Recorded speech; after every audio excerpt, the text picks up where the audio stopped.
Hi friends, ಕಡಲೆಬೇಳೆ ದೋಸೆ ಮಾಡುವ ವಿಧಾನ ತುಂಬ ಸಿಂಪಲ್ಲಾಗಿ ಮಾಡ್ಕೊಬೋದು. ಈ ರೂಮ್ಮೇಟ್ ಇರೋರು ಒಬ್ಬೊಬ್ಬರು ಇರ್ತಾರಲ್ವ, ಆ ಥರ ಇರೋರು ಮಾಡ್ಕೊಬೋದು. ಒಂದು ಬಟ್ಲು ಕಡಲೆಬೇಳೆ, ಒಂದು ಬಟ್ಲು ಅಕ್ಕಿ ಎರಡೂ ಒಂದು 4 ಅವರ್ ನೆನೆಸ್ಬಿಡೋಣ. 4 ಅವರ್ ಆದಮೇಲೆ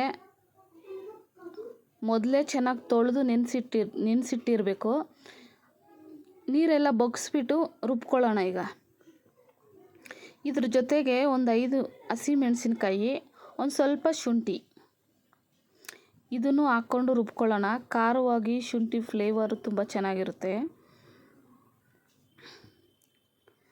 ಸ್ವಲ್ಪ ನುಣ್ಣಗೆ ರುಬ್ಕೊಬೇಕು. ನಾವು ದೋಸೆಗೆ ಅಕ್ಕಿ ರುಬ್ಕೊತೀವಲ್ಲ, ಆ ಟೈಪ್ ರುಬ್ಕೊಬೇಕು. ನೋಡಿ, ಇದೇ ಥರ.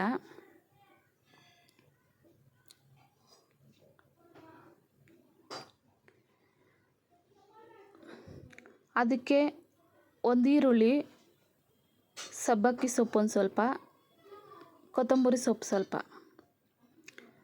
ಅದನ್ನೆಲ್ಲ ಹಾಕ್ಕೊಂಡು ಚೆನ್ನಾಗಿ ಮಿಕ್ಸ್ ಮಾಡೋಣ.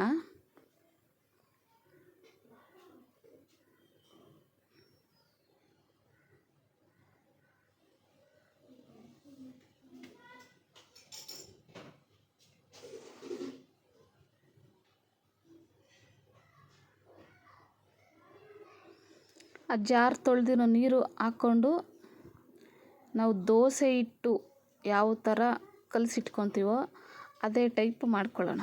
ಒಂದು ಸ್ವಲ್ಪ ರುಚಿಗೆ ತಕ್ಕಷ್ಟು ಉಪ್ಪು ಹಾಕ್ಬಿಟ್ಟು ತವ ಕಾಯಿಸ್ಕೊಂಡ್ಮೇಲೆ ಒಂದು 2 ಚೌಟ ಹಾಕ್ಬಿಟ್ಟು ಮೇಲೇ ಕೈಯಲ್ಲೇ ಈ ಥರ, ಯಾಕಂದರೆ ನಾವು ಈರುಳ್ಳಿ ಎಲ್ಲ ಹಾಕಿರ್ತೀವಿ, ಚೌಟಲ್ಲಿ ಮಾಡೋಕ್ಕಾಗಲ್ಲ, ಅದಕ್ಕೋಸ್ಕರ ಕೈಯಲ್ಲೇ ಈ ಥರ ಸಣ್ಣ ಉರಿ ಇಟ್ಕೊಬೇಕಿಲ್ಲ ಅಂದರೆ ಕೈ ಸುಡುತ್ತೆ. ಅದ್ರ ಮೇಲೆ ಒಂದು ಸ್ವಲ್ಪ ಎಣ್ಣೆ ಇವಾಗ ತಿರುವು ಹಾಕ್ಕೊಂಡ್ರೆ ನೋಡಿ, ತುಂಬಾ ಚೆನ್ನಾಗಿರುತ್ತೆ ಟೇಸ್ಟು. ಕಡಲೆಬೇಳೆ ಅಕ್ಕಿ ಹಾಕಿರೋದ್ರಿಂದ ತುಂಬಾ ಚೆನ್ನಾಗಿರುತ್ತೆ ಟೇಸ್ಟು. ಈ ಒಬ್ಬೊಬ್ಬರೇ ರೂಮ್ಮೇಟ್ ಇರ್ತಾರಲ್ವ, ಅಂಥವರು ಸಿಂಪಲ್ಲಾಗಿ ಮಾಡ್ಕೊಬೋದು. ಒಂದು 2-3 ತಿಂದರೆ ಸಾಕು, ಹೊಟ್ಟೆ ತುಂಬುತ್ತೆ. ಇದಕ್ಕೆ ಚಟ್ನಿ ಗಿಟ್ನಿ ಏನೂ ಬೇಕಾಗಲ್ಲ, ತುಂಬಾ ಟೇಸ್ಟಿಯಾಗಿರುತ್ತೆ. ಒಮ್ಮೆ ಟ್ರೈ ಮಾಡಿ ಮನೆಯಲ್ಲಿ. ಇಷ್ಟ ಆಗಿದರೆ ಸಬ್ಸ್ಕ್ರೈಬ್ ಮಾಡಿ, ಶೇರ್ ಮಾಡಿ, ಲೈಕ್ ಮಾಡಿ. Thank you.